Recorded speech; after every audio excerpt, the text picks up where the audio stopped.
So, hey everyone. Happiest of Fridays.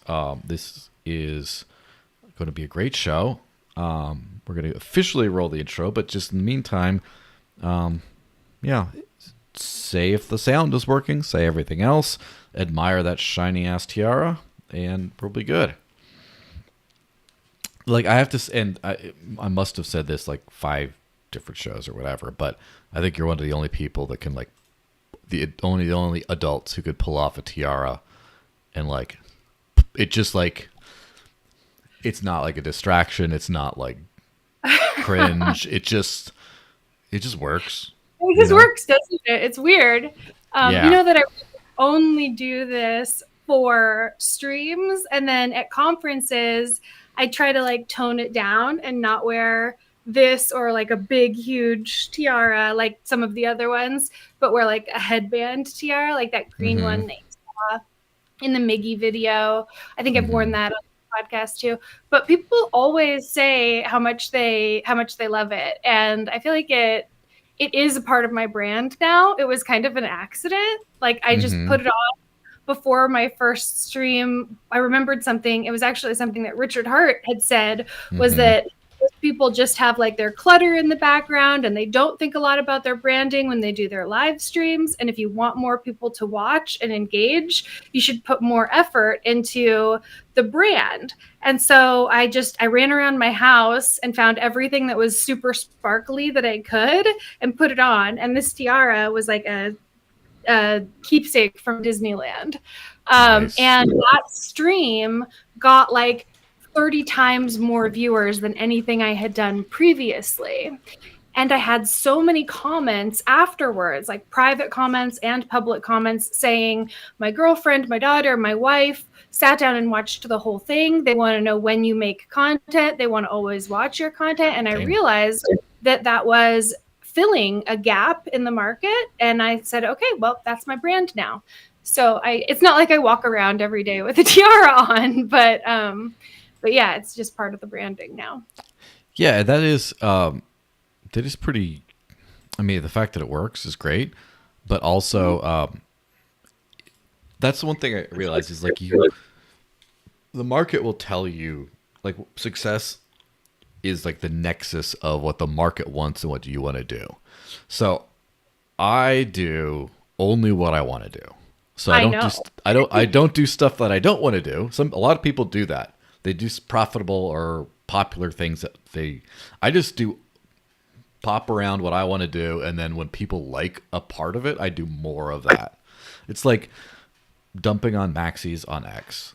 I enjoy that, but it's not what I enjoy the most. I enjoy the most these, like, more technical things or more like insights into, but then whenever I say, haha, they're talking about putting a tail emission into Bitcoin or something, it just goes nuts, and Bloomberg starts quoting my posts and shit. It's just, I'm like, all right, you guys like that. And then I go to conferences and people are like, oh yeah, dude, hey, I've been following you, I like your stuff. And they're not like, I like your in-depth talks about how to live on crypto and this and that, or I like your technical analysis of this. They're just like, I like that you stand up to the maxis. And I'm just like, yeah, I really respect. I'm like, okay, that's what you guys want. That's the burger on my menu, so to speak.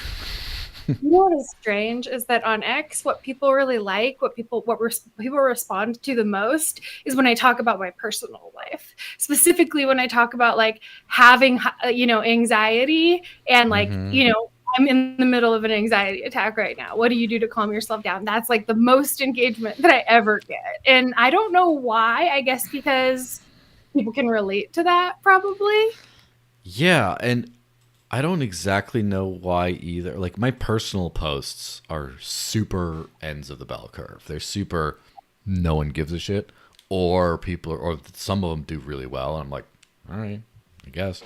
I think for you, first of all, women are a lot more approachable, I think, in terms of this type of thing. But also, I don't think you could just do that and you'd be fine. I think you have to be as an established, like, crypto person, and then they care about your personal life rather than just, I'm a person. No one cares. That's just my guesses. Yeah, I completely agree with you on that. I mean, I think because it is people who are following me because I talk about cryptocurrency who relate to that personal stuff too. But I agree with you. I don't think I would have the following if it was all just, personal. Yeah, but for sure, and it's I don't know, it comes and goes, things change. I don't know. I'm having a good time. It works, and it's funny because there is a market for whatever you're into at some point. Because, like I run a terrible YouTube channel as far as this is concerned. I'm people who watch it like it, but like as far as like the views, I've had like no user growth over the years. It's just like it seems almost declining in some ways, even though I've gotten better at it, just because my segment of the crypto world is shrinking compared to like the pumpy stuff.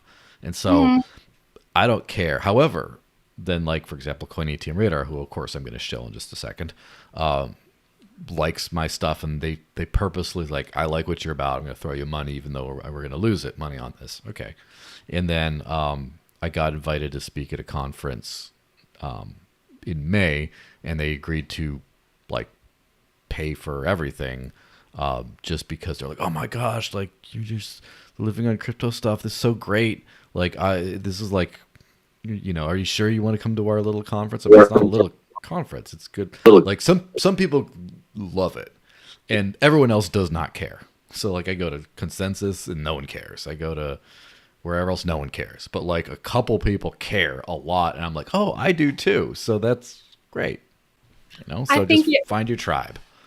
This is totally related to, when you come on the X spaces that I sometimes produce or sometimes co-host or also come on.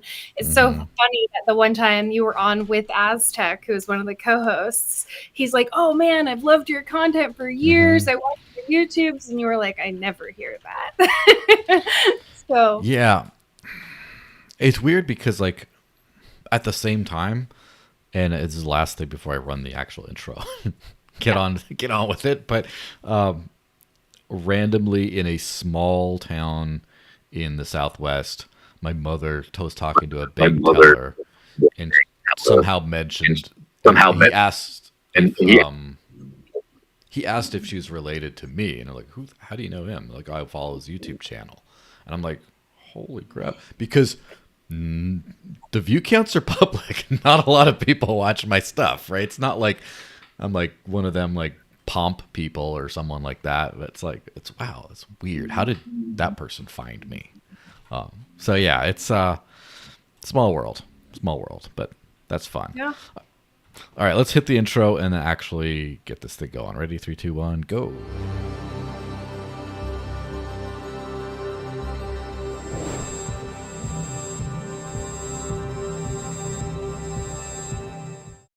Hey everyone, welcome. Happy Friday. It's the Digital Cash Rundown, episode 187. That's 187 plus weeks in a row. I guess I've been doing this. I'm joined by the one and only Nerd Girl 007, or Nicole. How's it going? Hey, great. How are you? I'm doing fantastic, actually. Busy, but fantastic. Thanks for having me back. It's been a little bit. Yeah, absolutely. There's one of my fans who watches the show is a even bigger fan of yours and of Hex and all that stuff. And it's funny because like obviously I don't have a consistent co-host where I just have random, friends on or people on. And so as much as I would like to have you on every other week or every week, like I try to space it out just because, just to space it out. But every time I'm like, I should have her back on again, he always preempts me. He's like, you haven't had her in a while, get her back on. I'm like, all right, fine. And he also consistently complains when I have Scott Cunningham on or a Bitcoin Cash person on. And so I had really does not like it. And so I had Jeremy from the Bitcoin Cash podcast on last week, and it was, his podcast is actually really good, better than mine, I think. I mean, I like my subject matter better because it's more general, but I think his podcast is better done than mine. He's a great dude. And this fan of mine complained and was like, "Arr, you got them beat cashers. You got to have Nicole back on." I'm like, guess what? Guess what? I don't know if you told him before he posted that, but it was funny. Like yesterday or the day before, someone had been like, "It's time for you to go back on Joel," and I was like, "Oh, That would have been. I think that's exactly the same person. So, yeah, people can connect the dots if they want, but this is just idle chatter.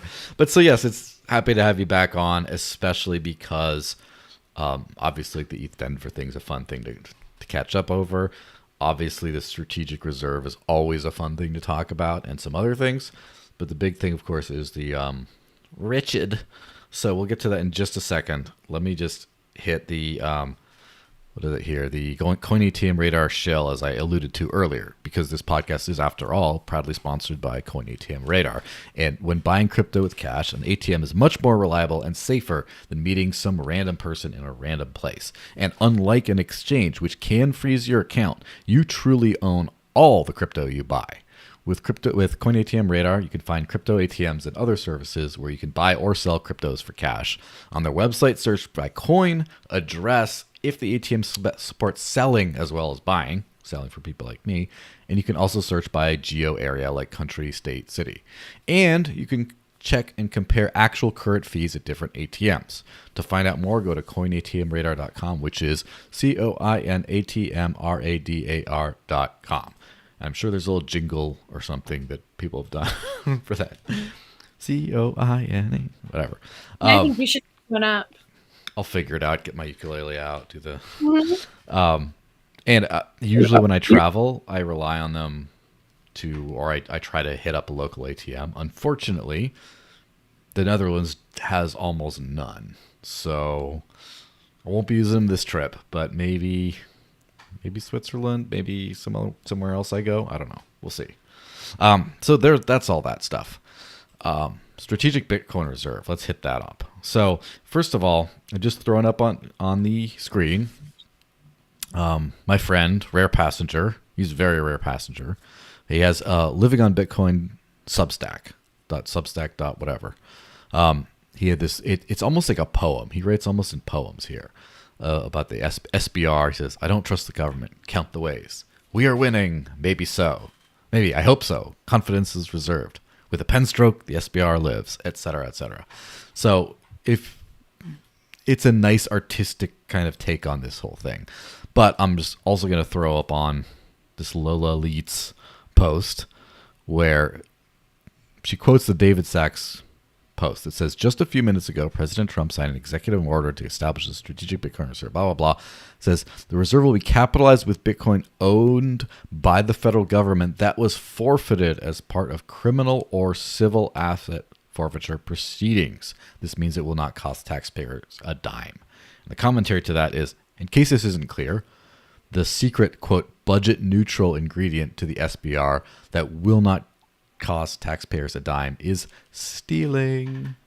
So, floor is yours. What do you have to say? Okay, so you called it the Strategic Bitcoin Reserve, but isn't it actually the Strategic Crypto Reserve? That's a good question. I don't know who has the answers to this. It was So first of all, the idea was always a Bitcoin reserve, I guess, kind of. And then old Daddy Teabag goes and truthed, or whatever you call it when he posts on that site no one else is on, about, we're going to do a strategic crypto reserve, and it's going to have XRP and Cardano and Solana and stuff. And he's like, "Oh yeah, by the way, Bitcoin and Ethereum too."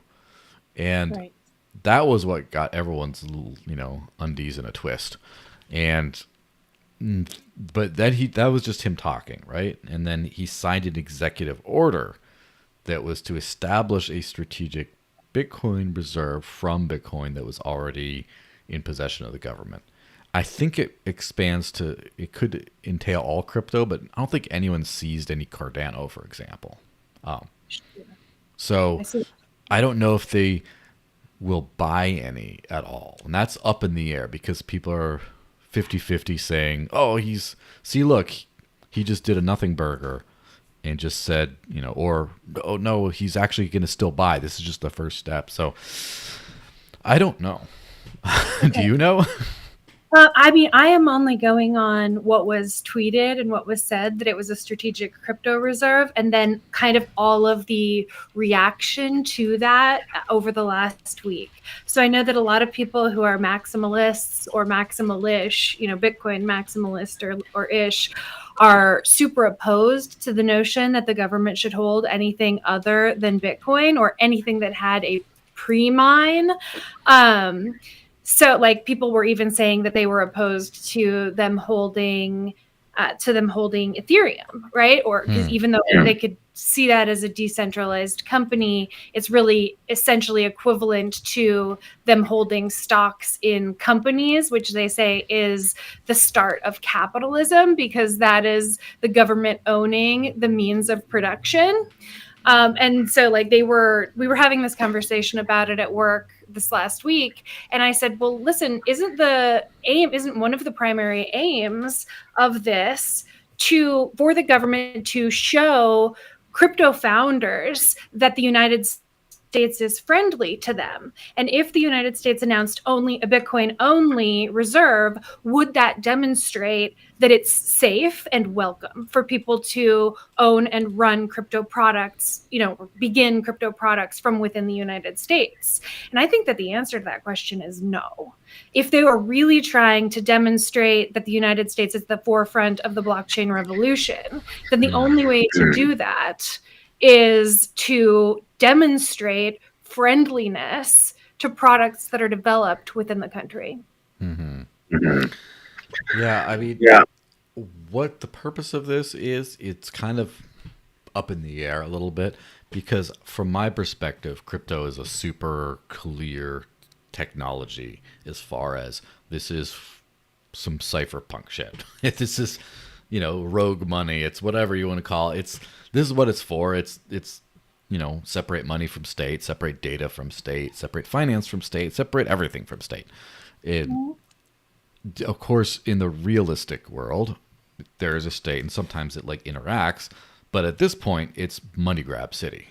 We're in the money grab city era where like even people building legit things are just trying to like get tacked on to the grift.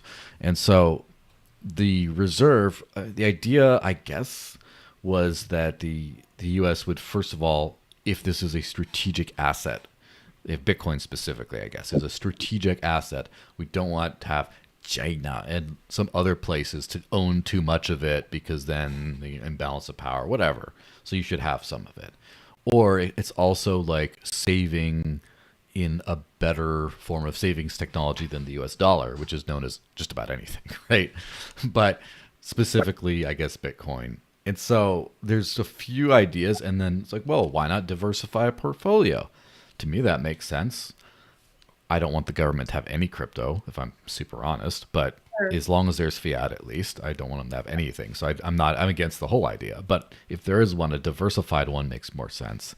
And so then it's like talking a bunch of different stuff. But essentially, it sounds like this is, first of all, civil asset forfeiture. How much do you know about asset forfeiture, both criminal and civil? Not very much. I know that Bitcoin has been seized from dark web, that was conducted, dark web markets that have been shut down. And I know that it has been seized from people who have been accused of criminal activity, but I don't know exactly how much. And I know that it has been auctioned off historically. Mm-hmm. And basically what that would do is just not auction it off, just keep it. Now, the interesting thing, though, people don't know a lot. I mean, people in like civil liberties movements or libertarians know what these are, but everyone else does not, for the most part, because criminal asset forfeiture is if you are convicted of a crime, or I'm not sure if it's convicted or charged, but one or the other, they will take your money. Like, say, for example, you sell a ton of weed in a place where it's not acceptable to sell a ton of weed. You're a convicted, weed slanger, and they just take all your cash. And they're just like, because you did this, or they take your car. Because of, first off, I don't like that idea at all, period. But it is a thing. That's not what even the extent we're talking about. Civil asset forfeiture is when law enforcement takes your property, possesses your property when you have not been convicted or even charged with a crime, also known as freaking theft. They just can take your stuff, and that's it. And I know there's some battles on a lot of states in the U.S. to basically, I think New Hampshire banned it for like local law enforcement or whatever like that. I know a bunch of states have, but this is a big battle to just to get rid of it. So basically, the strategic Bitcoin reserve, according to this, is going to be funded by either just stuff they have already, criminals, or if they just want to take it. Or if they say, well, you're sketchy. Like if the SEC had a lawsuit against or investigated some, like let's just say Kraken, they could just take their Bitcoin. And then like, you know, obviously I'm glossing over a lot of details, but they could just take it. And then even if they're innocent later, they're proven innocent, they can't really get the money back. And this has actually happened a lot of times where people have been pulled over on the side of the road with a lot of cash that they got from donations or like a church, including like church events and things like that. And not even like a lot, but like 5,000 to 10,000 or something like that. And then the cops just took it and they never got it back. And they were never charged with a crime or anything. They just got robbed. So basically theft is taxation is theft, but it's like formalized. Informal-ish theft is going to power this reserve, it sounds like. So that's kind of bonkers in my view, but whatever. Yeah, no, that is crazy. I don't know exactly how it works. And actually, this is something, it ties really to two of the other conversations that are on the list of topics that we are going to talk about today. So, it ties to a question that I have about the privacy behind Monero relating to the Monero exploit. And it ties to a comment that I have about the Richard Hart case. Yeah, absolutely. But basically, government doing sketchy stuff. There's another kind of angle to this. I'm going to hit this one next, where, first of all, Toby Cunningham, I don't know if you know him. He's Sir Crypto Tips. I know Heidi more or less. I did some work with her in the past, and it's her husband. Anyway, he says, many of the same people who are pleading for Ross Ulrich to be freed are now cheering on the Bitcoin Strategic Reserve, which consists of Ross's stolen Bitcoin. We know exactly why Ross was pardoned. Yes, I'm happy he's free. Ross earned that, but Ross earned that Bitcoin. He deserves it all. So it's literally, I'm not going to say too much public, like hardcore. I'm going to push too much for this because I thought Ross was going to die in prison. Up until a month or two ago, like up until the election, I thought it was like almost 90% chance he'd never see the light of day again. And after the election, I started to get some hope, and now he's out. So I'm not going to be an ingrate about that at all. I'm so glad that, but kind of did lose all his money. On the other hand, though, if you're pardoned of a crime, does that mean that it wasn't a crime? Or does it mean that despite the crime, you're extended clemency? So that's where it gets a little weird. So like, I think it is his Bitcoin. Obviously this is what I think. But does Trump pardoning him mean that Trump acquiesced legally that it is? I don't think so necessarily. I think Trump could still say, oh, he screwed up here, but they threw the book at him, so we'll get him out of here. He already served like 11 years in prison or something crazy like that. So we'll just let him go, but it's not like not like you can just start it back up again, Was that Bitcoin seized, though? I was under the impression that the private keys still, associated with the Silk Road or assumed to be associated with Ross was still inactive, and you would have to have those private keys. So I don't know. I would have to look further into it, but I was under the impression that Bitcoin is inactive and has been inactive for. I don't think there's one answer to that question, because I know that the the agents that arrested Ross, who some of them are, as far as I know, still in prison, or they went to prison for doing stuff like stealing some of the Silk Road Bitcoins after they, you know, so that some of that stuff clearly they had access to and they stole some of. I'm pretty sure the government has access to some and has sold some. Now, is it all of them? I don't know. But I think they, maybe not Ross's individual ones, but maybe they just seized all the funds on the platform, and so they got access to everyone's, but maybe not his particular. I don't know 100%. Yeah, neither do I. So I do know that Kraken donated $100,000 worth of Bitcoin to Ross, like upon his release from prison. And I know that there have been other donations that have come in, which is, great, and like great of the Bitcoin community to support someone like that. So I'm happy that all happened. I'm sure that it doesn't make up for what he lost, but at least it is something. Like, I guess like the Ross story, it's a very sad story, but also a very happy story, because he's just this young idealistic kid who, did some, I would say, foolish things. Nothing wrong with it, but some foolish things. And then he lost a big chunk of his life out of it. But at the same time, he comes out of prison, a celebrity, kind of a hero, has a wife now, which he did not before, from my understanding. And he never would have been to any other presidential inauguration or not, but like State of the Union address. He never would have been there.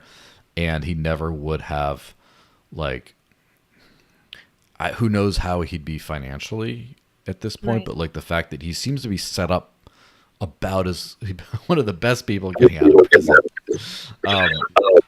Yeah. So let me throw this one on the last slide for that thing on this screen, last X post, whatever, about Fiat Demise posted, nothing burger confirmed. SBR is just government holding what it already has. And as the flex tape meme where, there's the leak and you put the thing on it and says Trump with the Bitcoin the US already has, giving it a new name, which is, listen, old Daddy Teabag is shrewd, right? And he doesn't really care too much about crypto either way. He just knows that they helped get him elected, and he owes them favors. And so he's like, how am I going to make you guys happy? Here's your bone. And so he's not going to be like, oh, I'll buy a lot of Bitcoin. No, he's like, you want a strategic reserve? How can I do it with the least amount of waste? There we go. Just not sell the coins we already have. Call it a strategic reserve. And it's kind of genius. It's kind of super efficient and thrifty. And it's kind of such a rug pull, too, because everyone was hoping he was going to buy a bunch of coin and pump the price. That's what they wanted. He just like, guess what? Pre-bought. Yeah. Well, I mean, I can understand, though, with the way that inflation has been, why it would be more efficient to just say, okay, all of the seized Bitcoin that we already hold is now a part of the strategic reserve. We're not intending to sell it. And, who knows, maybe at a future date, they will buy more Bitcoin or more cryptocurrency to diversify that portfolio. From the tweet, it seems that, or from the truth post, right? I don't know which one it was, but from whichever one it was, it seems that is the long-term goal. And so just because it hasn't happened immediately, I feel like I'm not ready to dismiss the future possibility.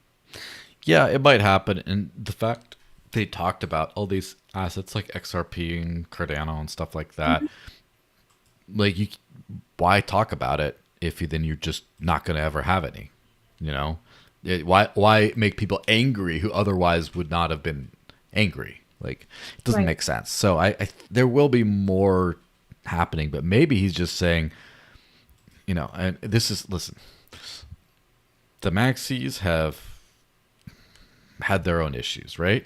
Bitcoin nationalism is dead. Yes, as I've posted. But the big thing that I like, listen, I have a much more reasonable relationship with Bitcoin itself, but the weirdos who pump it only, I kind of am enjoying some meltdowns, and nothing would make me happier than not only this strategic reserve being no new Bitcoin bought, just new label on it, But if they then diversified some of that into these shit coins, Right. that would That would be make so you so nice. happy. Listen, I No, would love that. I agree. So I actually realized that there's two stories that it's been such a busy news week. Usually I have a couple things to talk about, but now there's like a million. So there's a couple things I probably want to like interject that I didn't. You didn't prepare me for? Yes. Well, Okay. so the first of these, hold on, let me see, because I did mention something again. If you wanted a professionally done show, this is not where you go. But Yeah. the first of these was, and I do post a lot. Maybe that's why. Here we go. I found it. So first of all, SBF. What the heck? So just posted this Watcher Guru clip. I'm not gonna, but it's a clip from. He went on Tucker Carlson's show, and why is he giving interviews from prison? And he's just talking about all kinds of stuff. And then the biggest thing is he apparently shares a prison unit with P Diddy, and he said he's been kind to me. So I don't have commentary other than just what the hell. Do you have anything insightful on this one, or is that all we got? I would say that I don't have any issue with people being able to interview from prison. I think that, like people are in prison for things that they're innocent of and guilty of all the time. And that certain people seem to get access or be granted access. Reporters are granted access to them, and other people, reporters, are not granted access to. I think that people should be granted access to reporters from prison because they have perspectives that don't get out. And, the state controls the prisons, obviously, right? So, like, saying that people who are in prison shouldn't be able to have access to the media, or the media should not have access to them, is like ceding that the state has some authority. And I don't like that. Right. So there's that. Yeah. And like, that's honestly the cool thing about Roger Ver getting out on, whatever, house arrest or out on bail, whatever you call it, because now he can actually defend himself and start working on his defense. Same thing with Alexei Pertsev, who thankfully got granted release in the Netherlands. So now he can actually work on his defense. And some of that is the court of public opinion is massive. Like, let's be clear. Like, that's the only reason Ross is out, is because of this stuff. And the only reason that Ross was in there too, probably, was because of this massive, dark drug kingpin, murder for hire, all that nonsense that like tainted the case. And so anyway, yeah, I kind of agree with you. I think you should be able to, but like, why is Tucker talking to this dude? Tucker talks to everyone. That's the thing, though. Well, I mean, but it is worth noting that not everyone who is in prison gets access to media this way. Like, it seems like only those who are able to generate enough attention are those who are like reporters who want to talk to them. Right. So there's that. I mean, that makes sense in SBF being such a high profile person. But then you can also go back to like SBF having donated so much to presidential campaigns, he says, on both sides. Right. And his parents being linked to this elite ring of finance, people in finance and people in government. So there's that question. But there's also that SBF was so high profile. I think that it's important. And I was going to say this before with Ross, like the Free Ross movement. Was this movement about, freeing someone who was sentenced completely unfairly, right? Like maybe deserved some kind of punishment, but certainly not the consecutive life sentences plus 40 years. But I really think that we should collectively continue the Free Ross movement, recognizing that there are a lot of people in prison across the country who are there on very unjust sentences, people who are convicted of non-violent crimes serving what amount to life sentences. So Free Ross is free, but it's not over. And I should mention as well, like, give old Dad Teabag some credit.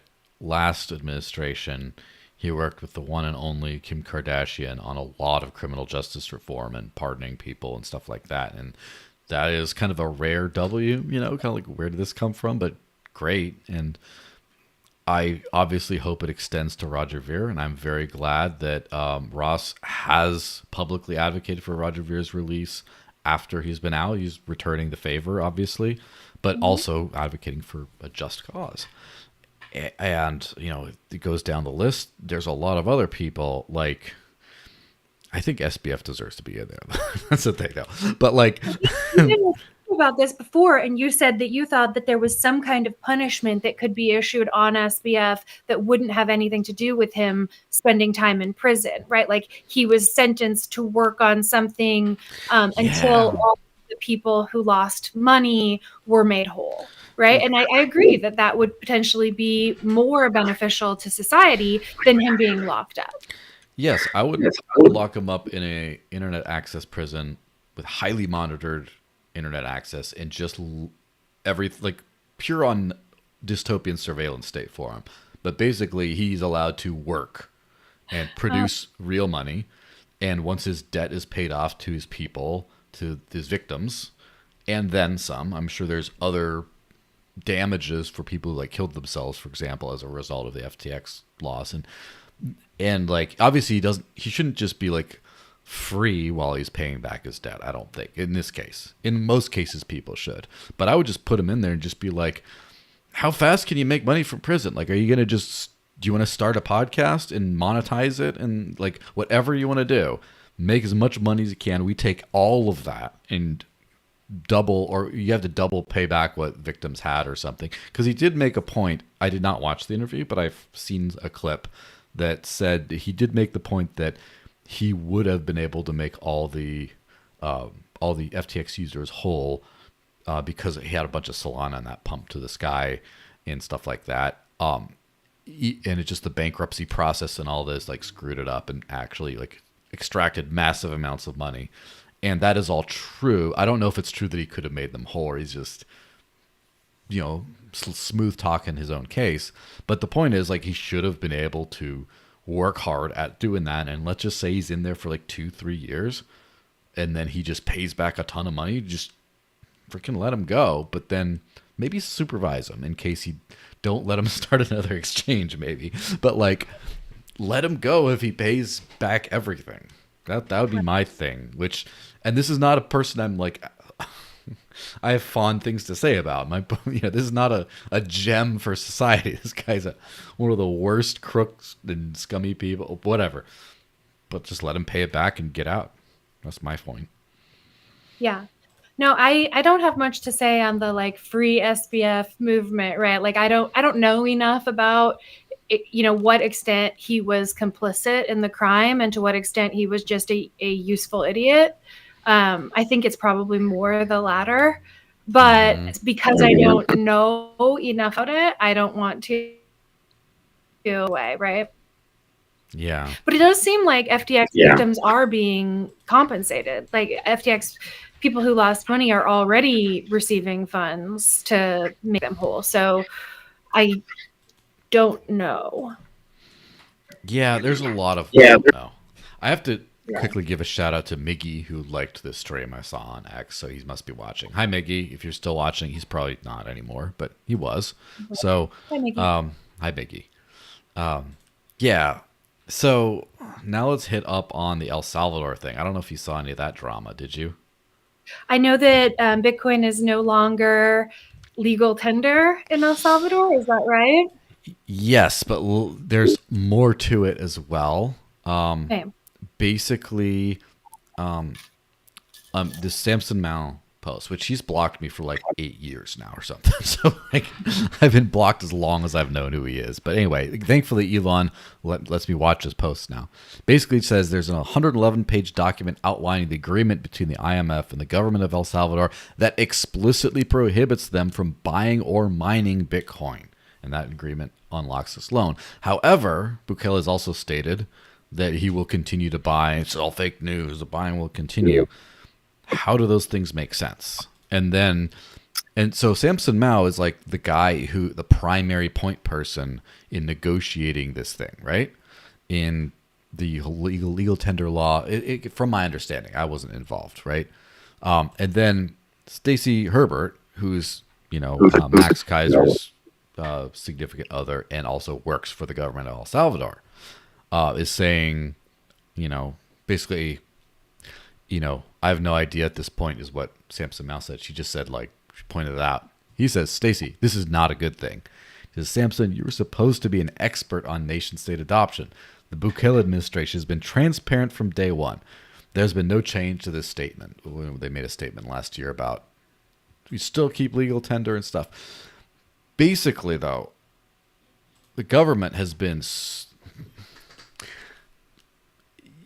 you're not an idiot. You've been around for a while. You know how to tell when something fishy's going on.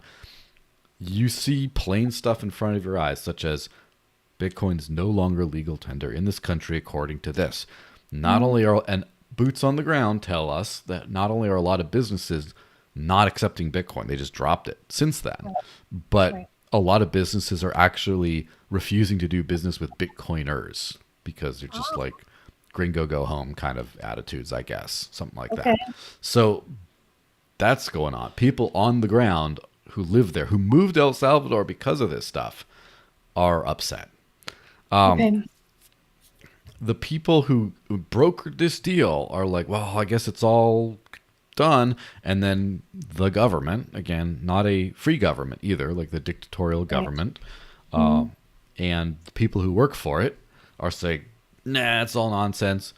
And then you're asking for clarification, and they won't give it.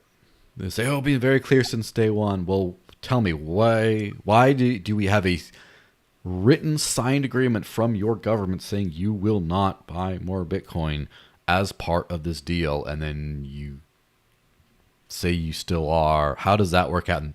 Nothing. I don't know. It's fun to watch, isn't it? It's a little bit of a mess. Yeah.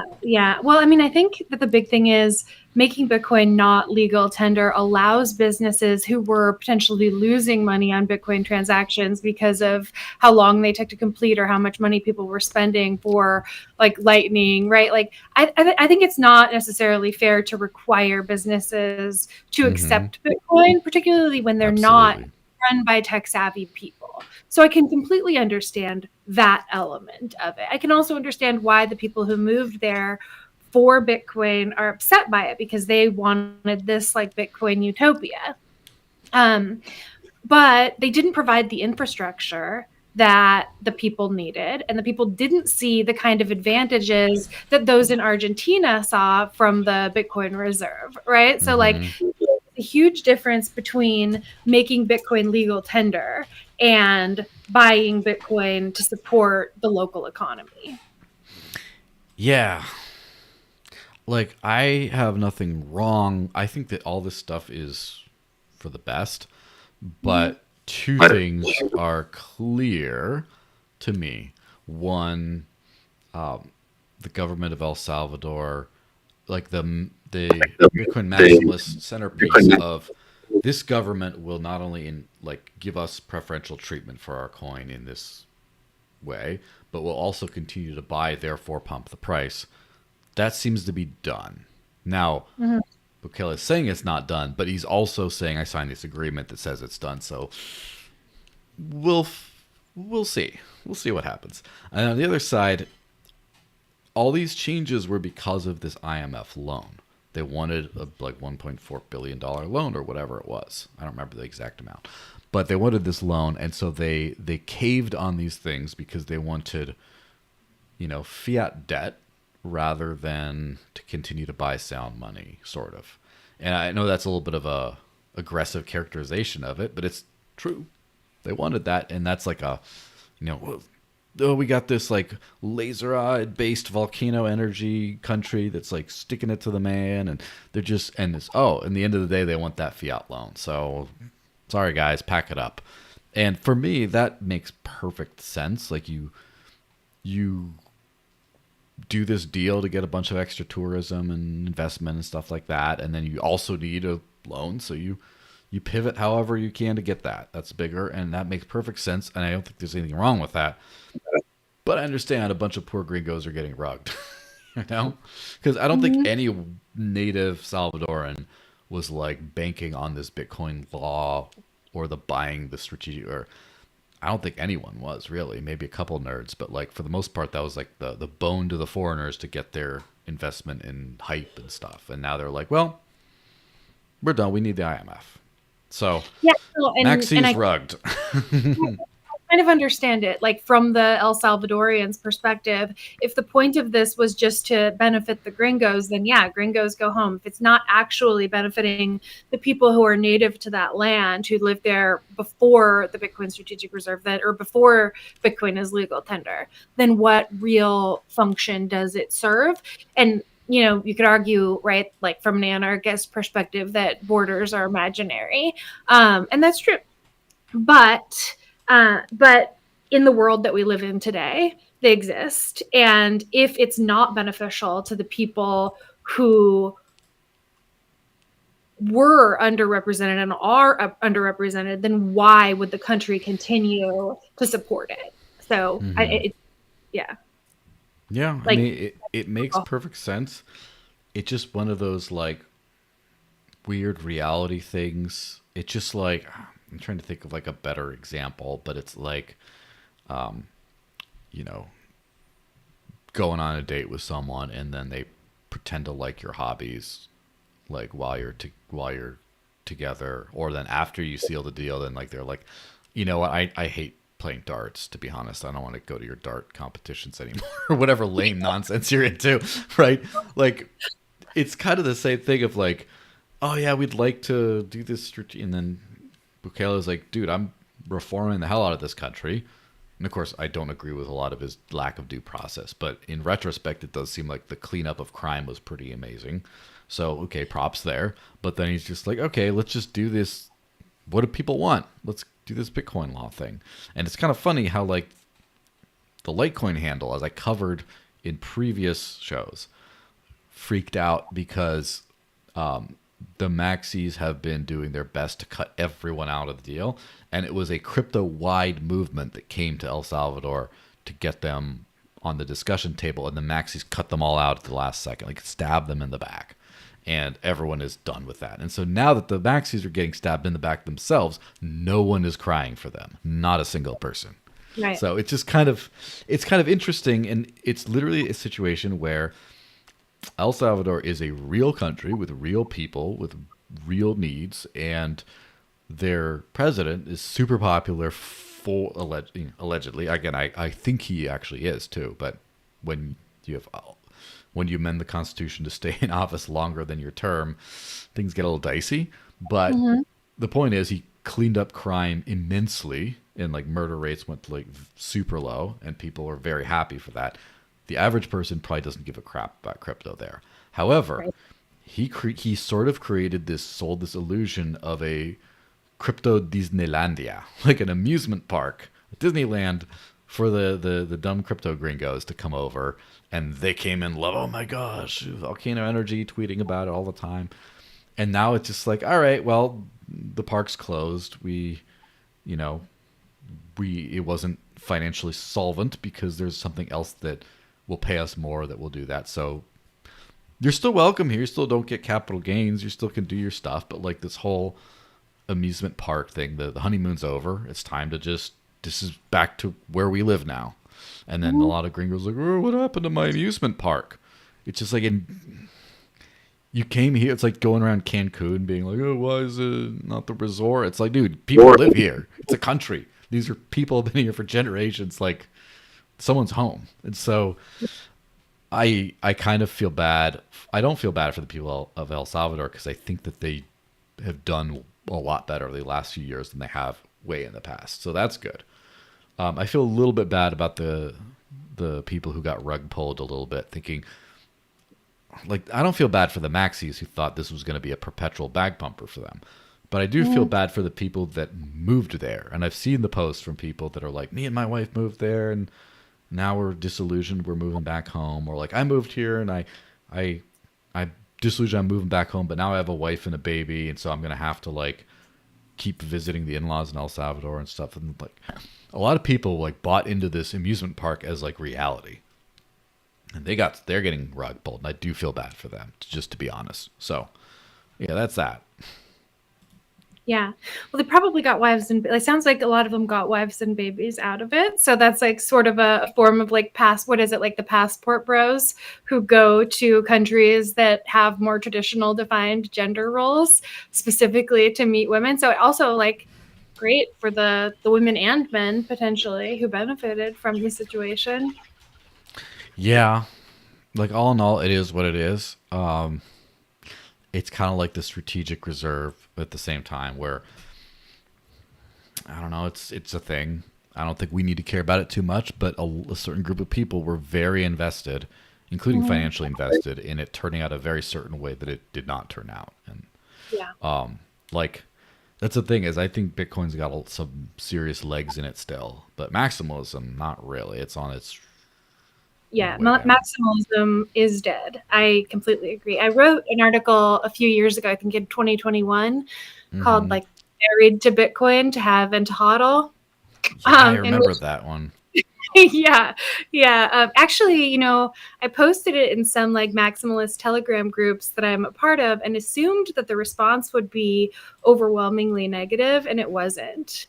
It was pretty positive. I think that there are a lot of people who are forward facing maximalists who have questions about it, or who are not maximalists in private, and that's been the case for a long time.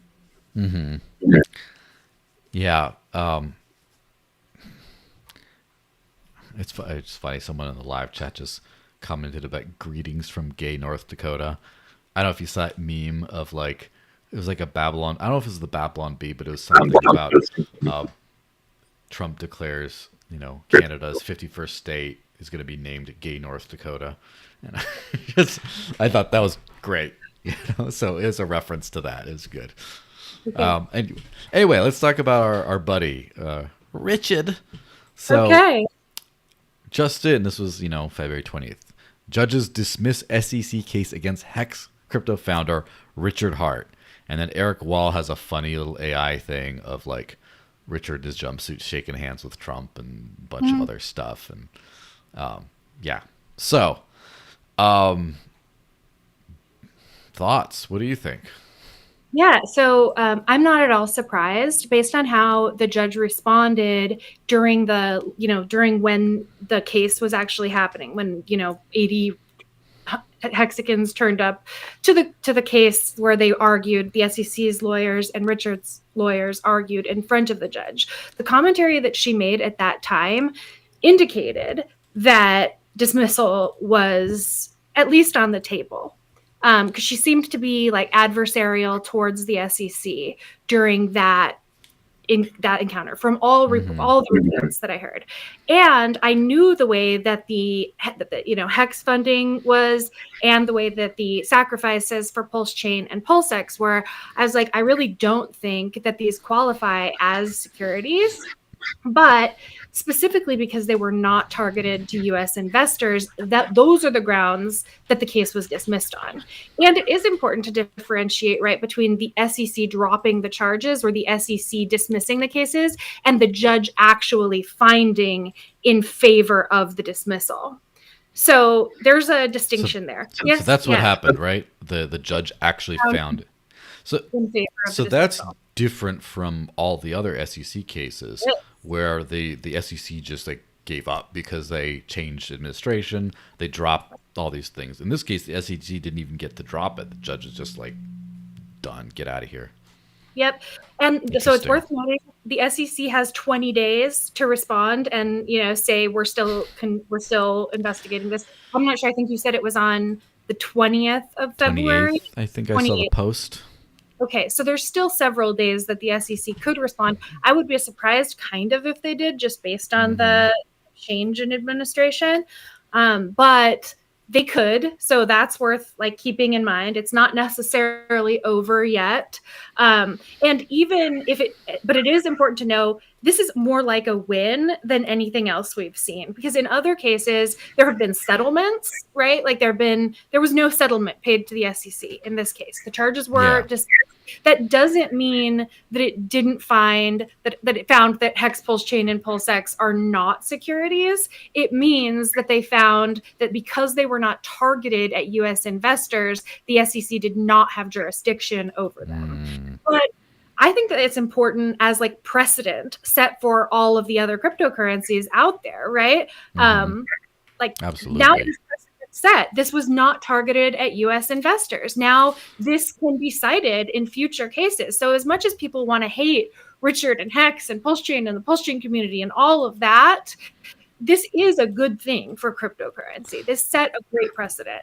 On the negative side, right, these were found to not be US assets. And so now with the notion that there's going to be this US strategic crypto reserve that holds Bitcoin, Ethereum, and US founded assets, I think it's ridiculous to now argue that those assets should be included in the strategic reserve. How can they be included when they're not US founded and run products definitionally, right? So like that's kind of a slam on the Pulse Chain community. But like sometimes just the reserve. It's not just the reserve. It's the supposed forthcoming capital gains exemption. That's way bigger than the reserve.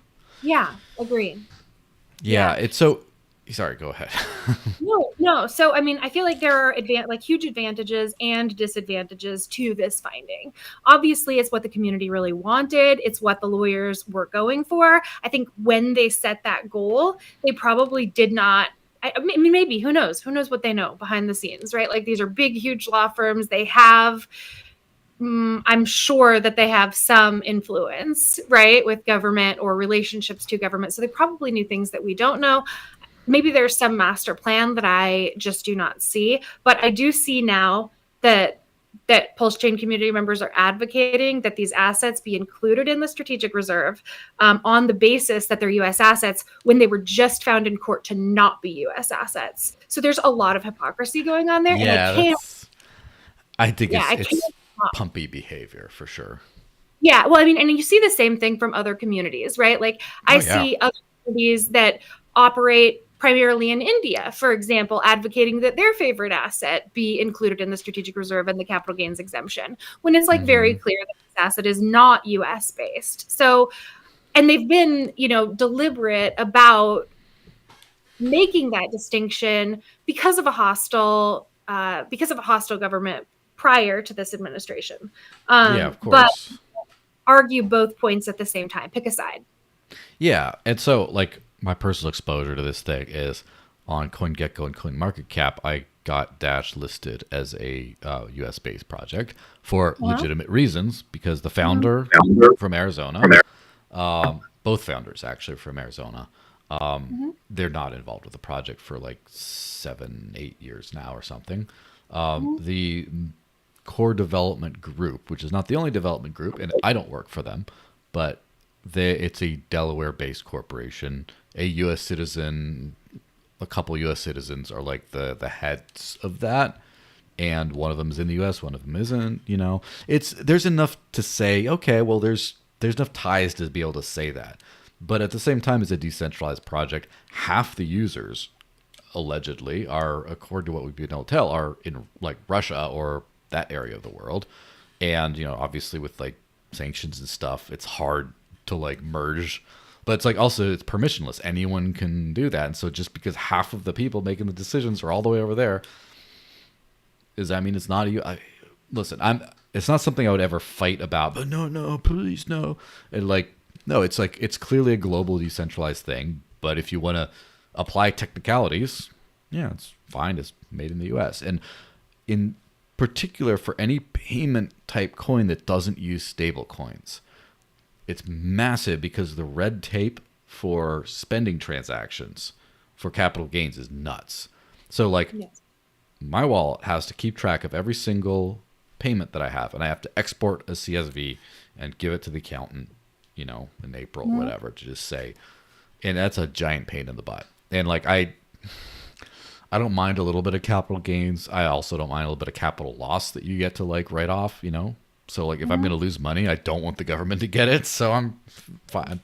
But the point is just like the paperwork of just if you have some, you should just be able to use it kind of thing is massive. So I understand. Now it's kind of funny about this victory because like you know Mark Hopkins, right? Risen. Um, Yep. good, yeah, good fella. Um, he he's been very adamant on this one, especially phrasing. He says crypto decrim not legal. Like don't legalize crypto, decriminalize it. Let people just do whatever they want with it. And it's kind of an interesting allegory here because Coinbase, Kraken, all the other places like that decrim because the SEC just dropped charges, so they're just back to their business. Hex legalize because the judge actually made a ruling on it, and it's like, Yeah. well, that's more solid, but then at the same time it pigeonholed in this like non-US thing, so now it's like now it puts some extra restrictions that it didn't have before. So I think as far as if you want a feather in your cap, I think it's a bigger feather for the Hex community, Pulse community, etc., than for other cryptos. In terms of practical benefits, I think the rest of crypto will benefit a lot more than the greater heart ecosystem as a result, I ironically. I agree. Hopefully that results in some, like, I mean, hopefully for the Hexpulsion community, that results in some reduced animosity between broader crypto and them, right? Like, so that would be like I think, silver lining. Yeah, it's also crazy. I think it's just a matter of growing up to a certain extent because so as I've been like clear about before, like with Hex, obviously you're playing a game against other participants and trying to profit. We had this big long podcast about that before, and I also took issue with some of the ways it was framed or marketed, but Mhm. it's like buyer beware. It's like a if you want to go to a casino and gamble, you can do that. But also, I think that at the time, Hex seemed really sketchy compared to what else is out there. Compare Hex today to what you see the president of the United States doing with crypto. Oh, that's a very different world we're in today, you know? Yeah, no, but I disagree, right? Oh, really? When I first Mm-hmm. started with Hex, when I first like got involved with that community and started to understand what the product was, I did come at it with a very skeptical lens, right? Like Mm-hmm. everybody seems to think that this is a scam and that this man is a scammer. So I want to make sure that as I enter this with like being open-minded, right? Because I was making arguments about tribalism in cryptocurrency and how certain groups are treated unfairly as a result of negative media coverage, which is easily manipulated, right? Very easily manipulated. So I wanted to make sure that, like, even though I was coming at it with an open mind, I was being critical, and I started asking questions about, okay, well, is it ridiculous that the founder owns or that the origin address controls a vast majority of this asset? And I compared that to other leading crypto projects, and it Mm. wasn't far off. I compared, the actual tokenomics of the asset and the actual technology behind it. And I don't think that there was a huge distinction between Hex and what else existed at the time, except for that Hex was a complete smart contract. It was already done. There were no code updates. And that was distinctly superior to what else was on the market at the time. Yeah, I mean, it's I really think that that was a case of media manipulation, where they had like Forbes and Cointelegraph and CCN and other leading publications run negative stories about this. And once that first story ran, it was easier for others to follow that thread than to come up with an original thought that distinguished their opinion from anyone else's. And that actually created a huge benefit for Hex in some ways, because it banded the community together as like united against the rest of cryptocurrency. But I really think that the opinion at the time that Hex was absolutely a scam was completely manipulated. yeah. I mean, this thing does kind of the context is definitely like over time. I think that Like my opinion and estimation of Hex in absolute terms has not really changed much, but my relative perspective on it has definitely changed because the more you see like what everyone's been up to. And the thing is, like, that's the thing is, things are what they are, and they do change sometimes, which sounds like the most dumb, like, self-helpy sort of like throwaway line, but it is true. Laws change. Yes, and the point in this is, first of all, so many, like, I remember the early, like, a lot of these crypto projects are like ahead of their time. Like Dash was one of the ahead of their time ones in terms of being like the oldest DAO, for example. And people said, "Oh, masternode centralized. I mean, it's just a scam, and whatever pre-mine, well, all this kind of crap." Sometimes from communities that had literal pre-mines, by the way, but that's a different story. And so a lot, and now it's like a shining example of decentralization in the modern age. Not alone as a shining example, but one of the big ones. And in the time, the understanding changed of this. And then one of the interesting character arcs, I think, personally, has been, from my personal perspective, has been Litecoin, where I had poor opinions about Litecoin. I would say deserved poor opinions for years. Part of it is, and actually recently I was even made aware by some people who were around, unnamed, who were around at the time, that Litecoin had not only had an inflation bug at the beginning, where the first, you see the emission goes like a hockey stick on on day one and then goes like that, but I have witnessed testimony to say that was intentional, that literally Charlie Lee wanted that to happen so we could, because Satoshi, I use this on X sometimes, Satoshi pre-mined. Not exactly true, right? But Satoshi did mine before everyone else and a lot of coins. Not his fault. No one knew what mining was. No one was doing it. But it's still, and I think that Charlie was like, I would like to have that, but now everyone knows what mining is. And so let me just do my little thing to get my stash. And the bug that then translated when Dash forked Litecoin, now it's forked from Bitcoin, by the way, but then then Charlie Lee and the others piled on. Oh my gosh, those are the projection thing. Like, pay no attention to the man behind the curtain. It's these guys.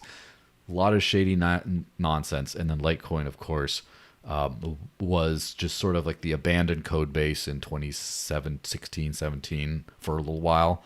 And then using the nepotism to get on Coinbase, and just was like the useless Bitcoin that just had I'm saying so many mean things. I'm swearing I'm coming around, but all these like nasty stuff, and then over time they just like stuck around and got real payment volume to where Litecoin is probably the most used non-stable coin cryptocurrency for payments today, and it's just been growing gradually over the years. All the weird scammy nepotistic stuff. I mean, Charlie's around, but like it's all gone. It's just a scrappy group of community members that want to use money, and they're less sucking up to maxis. Now they're understanding maxis are like filthy statists, and Litecoiners are like old school Bitcoiners today. And then MWeb, the Mimblewimble extension block, I think is one of the coolest things to come to crypto. It's one of the biggest bang for your buck, at least, is when you have like one developer, maybe a couple others helping, building this really robust privacy thing. We'll get to that with the Monero thing in a second. Really robust privacy and scalability kind of thing. So now, like Litecoin, if I was not primarily using Dash today, I would just be using Litecoin now, because it's come so far and the community is pretty impressive. And I'm speaking at their summit again for the second year in a row now, and things are cool now. It's kind of interesting how that's changed, like the arc. And so maybe there's like a crypto, the redemption arc for Richard Hart and that whole Hex and Pulse community. Although, as I'm going to throw that up on the screen there, the visuals don't always look good. Where this person posted, SEC drops case against Richard Hart, cleanest heist ever, and just shows him with all those like Gucci and Prada bags walking around, and the visuals do not look good. Well, again, though, that is a case of media manipulation, right? Because they want people to believe that Richard seized that Richard illegally used funds that were given, or that were sacrificed to him for the creation of Pulse Chain to purchase luxury goods. And that was part of the SEC's case. Now, the SEC didn't say that didn't happen, right? But the community says, and I have not looked at the Block Explorer myself to know for sure what happened and what didn't happen. The community says that Richard used private funds that he had collected elsewhere, had nothing to do with the Pulse Chain sacrifice, and that data is verifiable on chain. So I have not checked the chain records to know for sure what happened or not. But people want to believe that the SEC dismissing the case in the community, right? The people want to believe that the SEC saying the U.S. doesn't have jurisdiction here is a win, that an admission that Richard did not do those things, and it's not at all. Richard is still on Interpol's red list, right? He's still a fugitive from the state in Europe. It is just the United States saying that they don't have jurisdiction.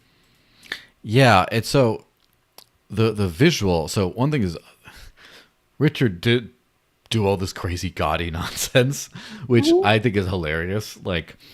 I don't like if Charlie Lee chooses to just wear a little accountant outfit and just have a house somewhere that he never takes pictures of that's expensive. I don't know where he lives. I don't know anything about what he's done with his money, but that I don't think is morally superior to Richard just balling out of control, right? I don't think there's any difference. And the thing is, that's not media manipulation, though. He did this, and media exploited that. Right, but media it's to say he was wanting the money that he had collected from the sacrifice to. But I actually believe that he was strategically getting the SEC's attention because he already had these lawyers in place. And could have been. I think, based on what I know from people who have done chain analysis, that he didn't use the funds from the sacrifice illegally, and that he had planned to use private funds to sort of spark this controversy. But that did backfire in a lot of ways, right? Yes, absolutely. And it is what it is. It's just if you have in the same vein, Dash had a company called Dash Core Group, which is still around, but it does a lot of the development, but not everything. And used to also do business development marketing. So you had a complete organization. It was still funded by a very decentralized ecosystem, but it was one complete ecosystem with a person whose title was CEO of Dash Core Group. Nothing wrong with that.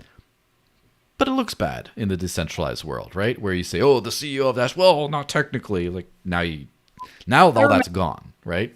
Yeah, I remember that controversy. But it's the same deal where it's Richard Hart's crazy bad taste, in my opinion, and how he chooses to spend his money is just not anyone's business. And how he chooses to flaunt it is not anyone's business. It just happens to look bad. And whatever. I mean, does he care what people think? If he does care what people think, he shouldn't have done it. If he doesn't, no harm, no foul, right? I want to just make one more point, kind of in defense of Richard here. He said multiple times on streams at the time he didn't like the things that he was buying and wearing. It's not like he bought them because that was his personal taste. It was that he was doing outrage marketing, and that was the tactic. He wanted to do something that would get everyone's attention. And to his credit, it did. He knew what he was doing. I don't believe that Richard walks around wearing those ridiculous Gucci tracksuits on a day-to-day basis because he likes the way that it looks. I don't think he is this completely flamboyant label whore. Yes. Now, I'm just thinking that's the most wasteful money, display of clothing you could have. It's even more than if you just taped $100 bills to your naked body.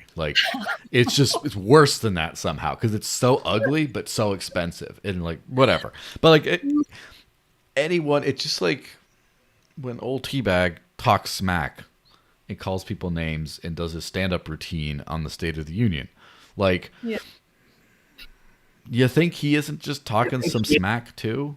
Like, it's, No, you know, I yeah. don't. I think that Richard Hart is the Donald Trump of Yeah. cryptocurrency. Great television, as Teabag likes to say. Great television.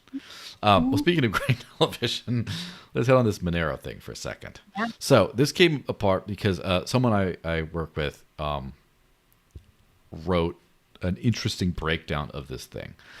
The TLDR on this is there is a privacy exploit in Monero called what was it called? The map decoder attack. It's called like OPSED or something, but that's also like this proposed solution to it. So it's all confusing what it's called. Basically, Monero's ring signatures. So 16, basically 16, 15 decoys, one rail. Just, Right. and basically through some kind of statistical analysis, this guy called Rucknium was able to narrow it down pretty reliably to like 4.2. So you could be 1 out of 4.2, which is a significant reduction. And there's another thing called a flooding attack, which we already knew about, right?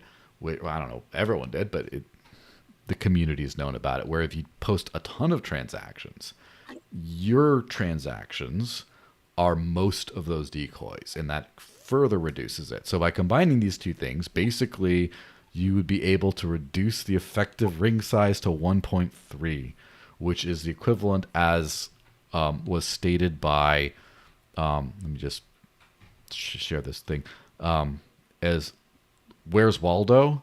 Is like Right. Waldo hiding in a room consisting of himself and a third of another person. Right. So, not good, right? And so, first of all, like ring signatures are old tech. Like they've been around for a while. They are pretty private. Like it's for a while was kind of like the gold standard of privacy as far as like was the most, it just worked, especially when private by default. It's what Xano uses too. Xano has become very popular these days. Just very solid, and I have to be very clear about this. Still very private, right? As far as if you don't, it's not like someone's going to go on a Block Explorer, use a couple tools, and then just find your stuff. If you're using Monero for like private, like your personal finance, keeping that private. No, it's not something you have to worry. In my opinion, again, I'm not an expert. I know some, but I'm not an expert. I think you're fine. It just if you have like state level actors, or you have like someone spending 80 to 100 grand on chain analysis tools and flooding if you have like some real attackers, pretty much you can get your transactions de-anonymized. Now, with the other caveat, Monero has ring signatures, but also confidential transactions, CT. Ring CT is the combo is known. CT hides the balance of transactions, like the actual amounts. And so no one's compromised CT as far as I know. So basically that means that you could make it pretty transparent if with a determined effort, but you can't see, obviously it's pseudonymous and you don't have the data to go on of like how much are you sending. So if you're really determined, you could probably break a lot of people's privacy. But for everyone else, it's still like I don't want anyone to be like, oh, Monero's broken, I'm going back to my bank. No. Right. It's still very good for most purposes. If you're a criminal, you're probably getting honeypotted right now, and you got to be freaking careful. That's just kind of, I guess, my message on that. But you looked into that kind of stuff. Do you have any opinions on this? Well, first of all, aren't most criminals using U.S. dollars as opposed to Monero and and other cryptocurrencies? I mean, hasn't it been proven that a majority of the crime is committed in fiat? I'm pretty sure that is the case, right? So yes, there are criminals using Monero. Should some of the things that are criminal actually not be criminal? I tend to believe so, right? Like purchasing drugs totally should be decriminalized. Selling drugs decriminalized. All of these things, right? So like, what is a criminal is a matter of perspective. Mm-hmm. I mean, unless you're kind of taking a That's strict just like legal. your opinion, man. Right. Yeah. Yeah. Well, I mean, unless you're taking like a strict from the jurisdiction that I live in, it's Of criminal, course. right? And that's a different argument. Um, but I kind of wanted to touch on, I mean, I have a lot of questions, right? Because I don't understand the technology behind Monero to the same depth that I understand some other things in cryptocurrency. I have questions that probably can't even be answered within the scope of this because I know we're already 30 minutes over, right? Yeah. Well, it also But depends on when you have a hard out. I could go another few minutes, but oh no, um, I don't. okay. Yeah, I can keep going. My daughter is waiting for me, but we can go for. I got a little while. So Okay. Just let me know before I, ruin the whole family life there. no, You well, know. yeah. So I think reducing privacy from 1 in 16 to 1 in 4 is like a wake up call, right? Like how many other privacy Mm-hmm. tools that we rely on are less secure than advertised. How much does privacy? I mean, and really, what it highlights is that privacy is not a matter of the technology that we use, but a matter of the user Mm-hmm. harnessing that technology in a way that continues to benefit them, right? So like the two wallet solution, for instance, is Mm-hmm. what I can't remember the person's name. I'm sorry, from the Duke article Duke proposed. Leto Duke Leto. Okay. after the Dune character, but yeah. Okay. So he proposed the two wallet solution, which actually makes it like very simple from a native cryptocurrency perspective, but really Mm-hmm. difficult from an adoption perspective because how many people are going to go? I mean, first of all, how many people are using privacy technology as it is, right? Most people are not. They're just using their bank cards or using cryptocurrency, believing that it's private, even using Monero, believing that it's private, but not willing to take these extra steps. So, what does that mean for the adoption of privacy technology? It's probably not a bright future. Um, and then this question is like, so the idea is that Osprey, um, Mm-hmm. uh, spread, right, will offer a better solution that somehow differs from the two wallet solution, but I don't know what Ospread is. Is it a protocol level change? Yeah, basically. So here's how that works. So like when I send Monero, I send one real transaction and 15 decoys. And basically every single problem that's arisen has had something to do with the decoy selection algorithm, or basically ways of like, well, if I receive Monero and I instantly send it to you, then there's a higher probability that the first on those order of decoys is actually the real one. And oh no, that's a problem. So then they have to like make you wait a few confirmations in the blockchain. So by the time you actually send it, now that's not a problem anymore. There's always these things like that. So from my understanding, this OPSET or whatever it is, proposed solution would change the decoy selection algorithm in some way that's not as statistically predictable. Therefore, it's harder, but still vulnerable. Here's the thing. I think that Zuko Wilcox, the Zcash founder, obviously a biased source, but very smart man. I don't agree with everything he says in the way he frames this because he's very much a binary privacy person. It doesn't work or it's Zcash kind of thing. That's kind of his perspective. I don't agree with that at all, but the points he makes are good, which is decoy models are inherently inferior because AI and other tools like that are getting really good at sort of detecting patterns when you have like the sea of information and you're like, well, it's all hidden, these shell games, but they're getting way better at watching the proverbial hands move around and be like, that's the one. And so in my opinion, in the opinion of almost all professionals in the space, as far as the privacy thing is concerned, the future is zero knowledge tech, where like Zcash, like Firo, and Monero's move into something called full chain membership proofs, which basically means instead of a ring of 16, it could be you and 16 other people. It expands that to everyone on the network. So when you send to Monero, it could be you or anyone else sending Monero at all. And so that's really hard to break at that point. And they're working on that. Hopefully in a year or two, they'll get that out. But that's kind of the bottom line is decoy solutions are not as good, especially in the future. They're not as future proof. Of the decoy solutions, of which like a coin join, for example, is one of those. Mimblewimble, like Litecoin's MWeb I was saying good things about, is also uses a decoy solution. The ring signature model seems to be one of the weaker decoy solutions, but it's strong because it's on by default and has the confidential transactions where you're not leaking amounts. But it seems like now, because of these exploits that keep being discovered, that's kind of the weaker. All of this is way better than no privacy, right? And way better than using fiat, obviously. Yes. And even if you use it the wrong way, which there's a lot of ways to use it the wrong way, you can use it a better way. In the like looking out into the future, if everything is going to want to be zero knowledge at some point, because then you just don't leak information to be analyzed and cracked and things. So that's just kind of like the big perspective on this thing.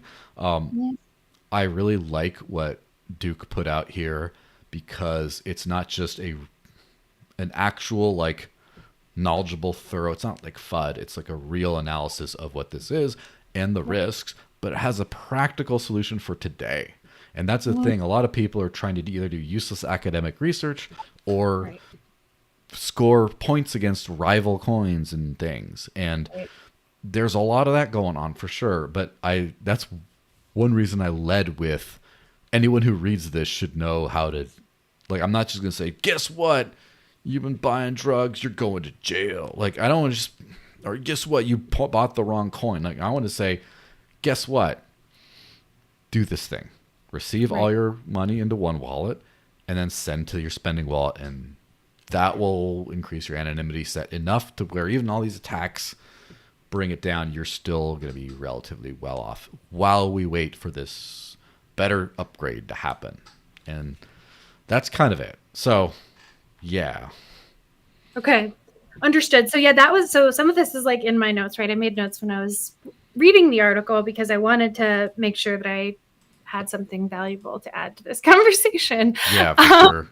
But I mean, that's like one of the points is that you're trying to say there is this underlying thing, right, where there's the marketing of Monero, which is like it's more private than anything else because it's private by default, versus the reality of the technology currently, right? So like, but you're not trying to just harp on that. You're saying, okay, well, if you're going to just be a Monero maximalist because of the privacy by default, there is still a way to make your transactions more anonymous than they would be anyway.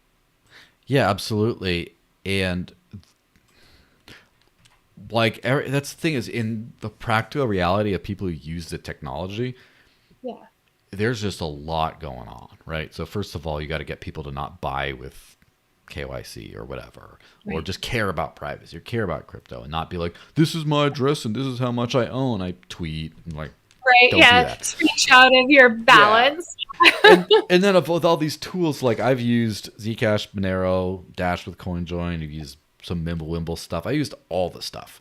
And obviously Zcash is the top of the heap as far as like just the data that's leaked is just not there. Just not a lot of data. But the places I can spend it and use it are very limited. And then you go to, let's say, like the Dash end of the spectrum, also Litecoin, very usable in a lot of places. In fact, that's 95% of my spending would be through Dash, for example. The privacy tools for that are okay. I'm interested in trying to figure out how to upgrade them. But the biggest complaint I have against, in particular, Dash's thing is few wallets support it, and there's some prep work. You have to wait for mixing and stuff to happen, whereas everything else is just kind of on demand. And so there's some like user experience, but like I worked around it because I've gotten good at it. You know, Litecoin's MWeb is in like one or two wallets. It's not very popular, but it works. Monero is the most widespread privacy technology as far as it's not the most widespread usable coin, but as far as like the default, if you just want to say use Monero, do this. Like it's the most easiest way to funnel people into as far as like get some privacy and use it. Whereas Zcash has got a ton of privacy and maybe don't use it, you know? Whereas Right. Dash is like, get some privacy, definitely use it, but like depends on your patience in some cases. And then like Monero's kind of like that middle ground, and it deserves credit for that for sure. But there's a reality between like Monero the tool and Monero the maxis are a way different The thing. idea. Yeah. And I got to highlight this homeboy over here that I was telling you about before, because that's just like a wild thing. There's a gentleman, Monero Maverick. Look him up if you want a good Oh, I laugh once follow in a him. while. I- And in response to this coming out, which by the way, this exploit was out for 3.5 years, it was known about, but kind of took a while to percolate. 99% of Monero users don't know about it, I would say, or 95. It's like, and the only reason it's 95 and not 99 is because I posted about it this last week. Like, it's very, and everyone should know about this in my opinion. But you just post stuff like, did you know Zcash was made in Israel and that the devs have an active backdoor for law enforcement? Now let's compare the charts. He shows the price charts and stuff. And then he says, and then someone posted this Duke Leto, whatever stuff. And he says, take your backdoor Jew coin and shove it up your ass. I think it's hilarious. Like, I can't. Sure. And to be fair, this individual is not all Monero users, but he is a prominent one, and he does not like people of the Jewish persuasion, to the point where he is repeatedly called Mr. Charlie Chaplin mustache as like a hero. And he says, you know, which I wholeheartedly disagree with, but you know, people say dumb stuff online all the time. But so Right. my, Anti-Semitism is popular at the moment. which sucks because there's a lot of like policy based, and I don't want to turn it into a politics podcast, but there's a lot of policy based reasons to be skeptical of certain countries' influence in certain things and foreign aid for this and lots of that. But then when people turn it to like a race thing is where it gets like not useful in my opinion. But basically my final thing is some people in the Monero community, it used to be the whole Monero community, now half of them at least, or more than half probably, are just freedom loving, sovereignty loving people that use it as their tool. But they're the maxi contingent, super toxic, notoriously toxic, very dishonest about other projects and stuff. And especially, I think they figured out right away that Zcash was a big threat to their hegemony, which I would say uses them together, because Monero has a big head start on a lot of things. Zcash has a big head start on where the tech will end up. Use them both in conjunction, you're going to be great. But now they tried to kill Zcash kind of. And there's a honeypot effect where a lot of people who care about privacy got funneled into one project alone, one technology alone, that openly advertises one of the key things they love is darknet market adoption, which honeypot central, but specifically illegal stuff. And so now you have a lot of people who are either liberty loving people, political dissidents, people who need privacy, all funneled into one technology, which has been shown to have more exploits than most of the other privacy things. And you know that the law enforcement is really focused on this stuff.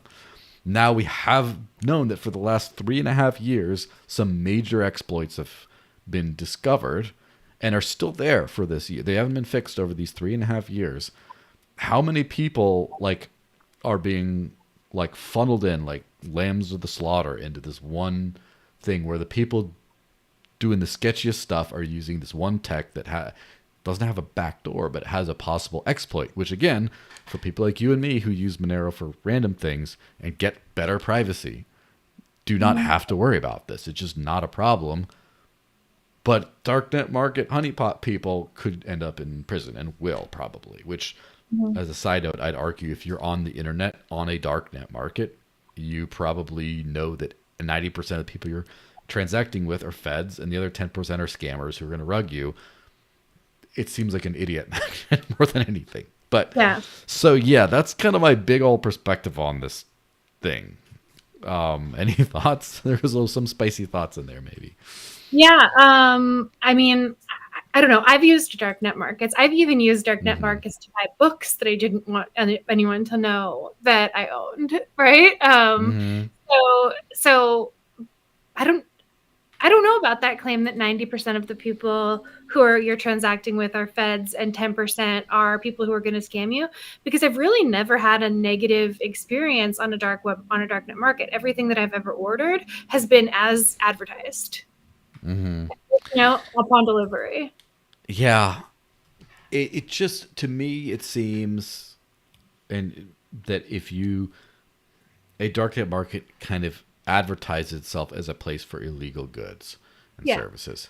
So if you are going there, you're going there with the intent a lot of times to do something that's not perfectly legal, but also in something that everyone knows that. So maybe I'm not, and by the way, I'm not a criminal, and I'm not just saying this for like the public stuff, like get stuff off my back, but like I've just never had a want to do that. But if I want to do something sketchy, I wouldn't go to like the dark side of town with a trench coat and be like, I think that I find a smoother way to do it. Like I'd use fiat for it, for example, like, Right.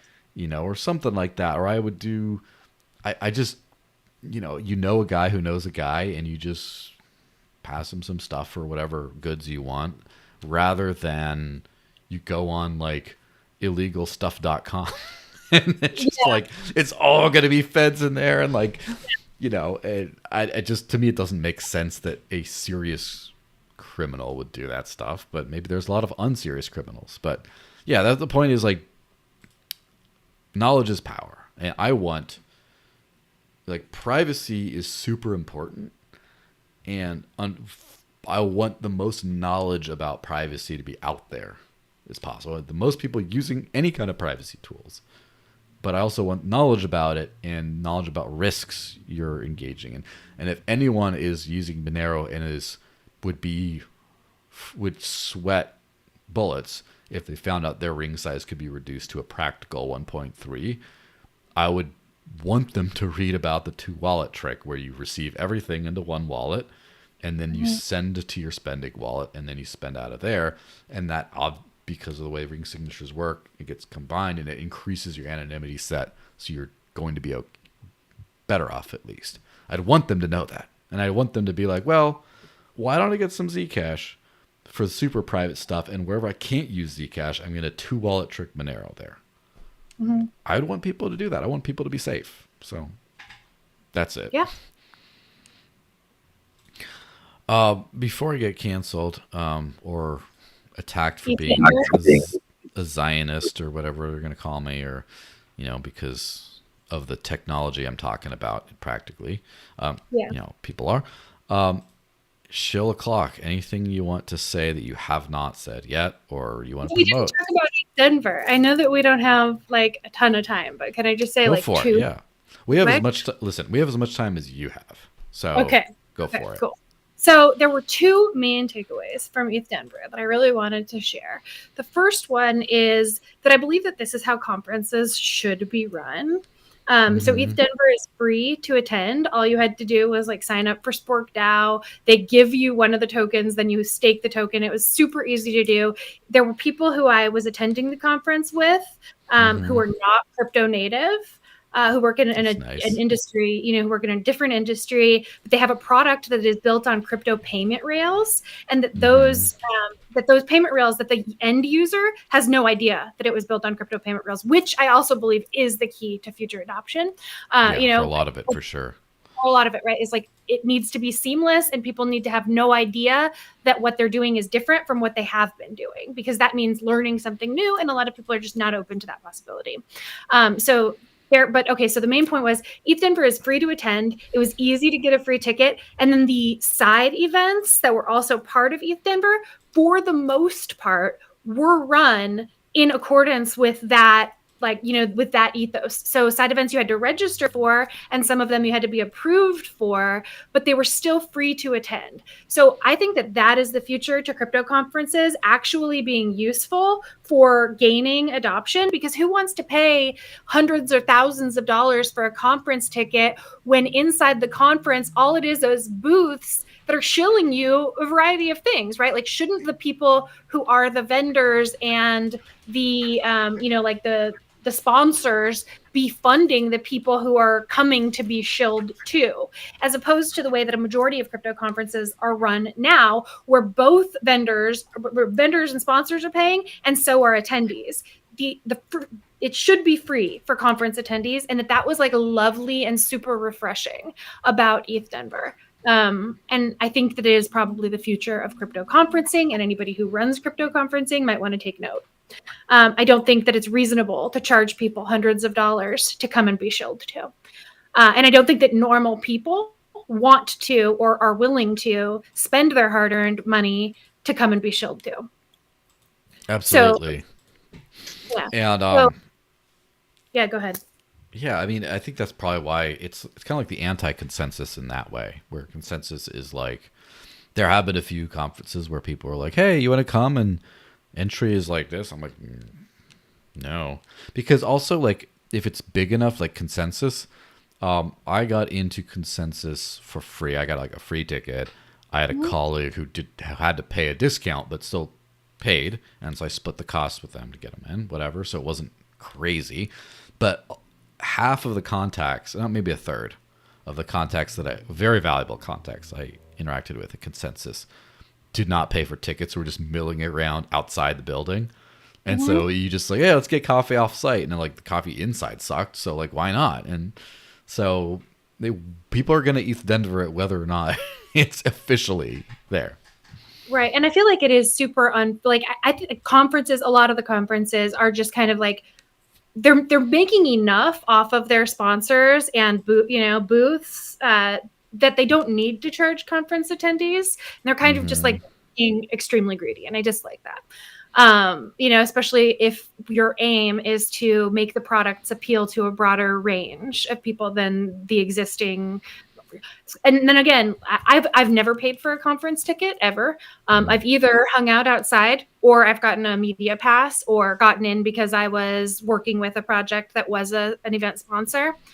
So also, if you're paying for conference tickets, understand that you are paying other people to attend for free, or paying for other people to attend for free. Yeah.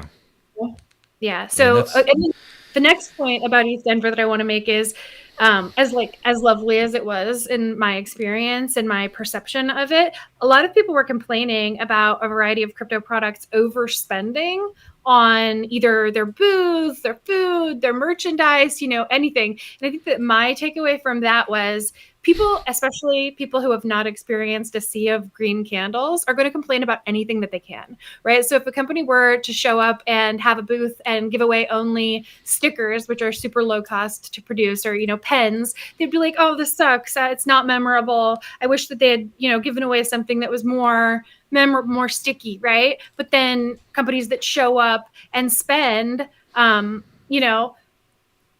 thousands of dollars on t-shirts or, expensive merchandise, get the exact opposite complaint. And it's the same person who would complain either way. So I think absolutely. So if you're like one of those people who just complains because for the sake of complaining, just stop. I mean, like, just analyze your behavior, right? Like, that's like what I think about. Whenever I think of something that I'm unhappy about, I'm like, okay, why am I really unhappy about this? Is it because I'm just going to be dissatisfied no matter what? Or is it because there is a legitimate complaint? Yeah, it's like freaky. People like to complain, and I don't care. Just don't go. I can't think of the last crypto event I've complained about, because I've always been like, I've evaluated if it's worth for me to go or not, and then I've just gone or not, and I've been satisfied. So how it is.